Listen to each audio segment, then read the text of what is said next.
సనాతన హెల్త్ కేర్కి స్వాగతం సుస్వాగతం. మా ఛానల్ని ఎవరు సబ్స్క్రైబ్ చేసుకోకుండా ఉన్నారో అలాంటి వాళ్ళు సబ్స్క్రైబ్ చేసుకొని బెల్ బటన్ని ప్రెస్ చేయండి. మా వీడియోలన్నీ మీకు వచ్చి చేరుతాయి. నమస్కారం అండి. హాయ్ ఫ్రెండ్స్, సనాతన హెల్త్ కేర్కి అందరికీ స్వాగతం సుస్వాగతం. నా పేరు డీజీ రవికుమార్. ఈ చెట్టు పేరు వేల చెట్టు. దీని పుష్పములు వచ్చి బంగారు వన్నెలాగా తంగేడు పువ్వులాగా పూస్తాయన్నమాట. చాలా ఒక అద్భుతమైన చెట్టు. దీని కాయలు పొడవుగా మన మునక్కాయలాగా పొడవుగా ఉంటాయి. చాలా గట్టికరమైన చెట్టు మూలికి. మగతనానికి ఇది చాలా అద్భుతంగా పనిచేస్తుందండి. ఎలాగంటే ఒక 100 గ్రాములు ఈ కాయని గొజ్జులాగా పౌడర్ చేసుకొని 25 గ్రాములు లవంగాలు, 50 గ్రాములు దాల్చిని చెక్క,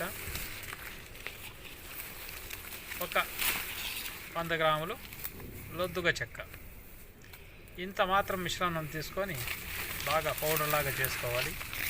చేసుకున్న తర్వాత ప్రతినిత్యము పాలు 1 గ్లాస్ తీసుకొని ఆ గ్లాసు పాలల్లో ఈ 1/2 స్పూను లేదా 1 స్పూను ఈ చూర్ణం వేసుకొని తాగుతూ వస్తుంటే తెల్లవారి సాయంత్రం ఒక అద్భుతమైన పరిణామం మీ దేహంలో సమకూరుస్తుందన్నమాట. ఎందుకు పనికి వస్తుంది?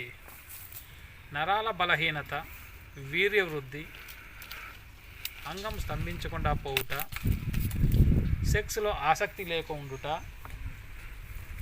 ఇలా కొన్ని సమస్యలను ఇది నివారిస్తుందన్నమాట. అంతేకాకుండా దేహంలో కాల్షియం తగ్గినప్పుడు, నరాల ఒత్తిడి, కీళ్ళ నొప్పులు ఇలాంటి సమస్యలకు కూడా ఇది ఒక అద్భుతంగా పనిచేస్తుంది.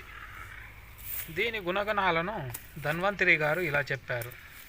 ఇది చేదు రుచి గలది, ఉష్ణవీర్యము, గురుగుణము గలది. గురుగుణము అంటే వీర్యము చాలా సమృద్ధిగా సమకూర్చే ఒక గుణము దీంట్లో ఉండదని.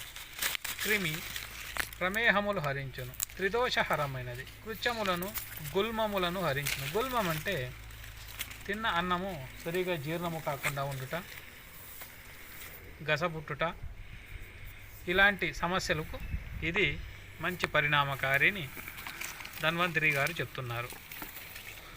రాజనిఘంటువు అనే ఒక వైద్య గ్రంథం అండి. ఆ గ్రంథంలో చెప్తుంది దీన్ని తీపి రుచి కలదు, శీతవీర్యము, శూలాలను హరిస్తుంది అని. మలబద్ధకము, ఎవరిలో మలబద్ధకం ఎక్కువగా ఉంటుందో అలాంటి వాళ్ళకి ఆ మలబద్ధకాన్ని దూరం చేస్తుంది.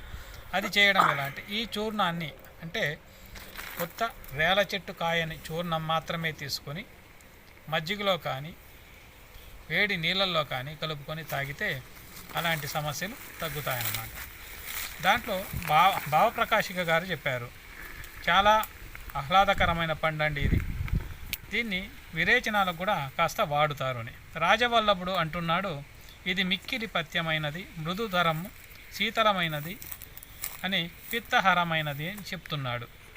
ఇలా కాకుండా గండమాలలకు రేల వేరును బియ్యపు కడుగుతో, అంటే మనం బియ్యము కడుగుతాం కదండి, ఆ నీళ్ళతో దీని వేరును తెచ్చి బాగా నశ్యములాగా సాదాలి. గంధం తీసినట్లు మనం నుదుటికి గంధం పెట్టుకుంటాం కదా, అలాగా గంధములాగా తీసి దాన్ని గండమాల అంటే కంఠమాల అంటారు. గొంతు కింద గడ్డలుగా లేస్తుంటాయి, దాని చుట్టూ లేపనం చేయాలి. లేపనం చేసి చికిత్సను ఎడల గండమాలలు హరించను. ఈ కంఠమాలలు హరిస్తాయి అని చాలా అద్భుతంగా చెప్పారు.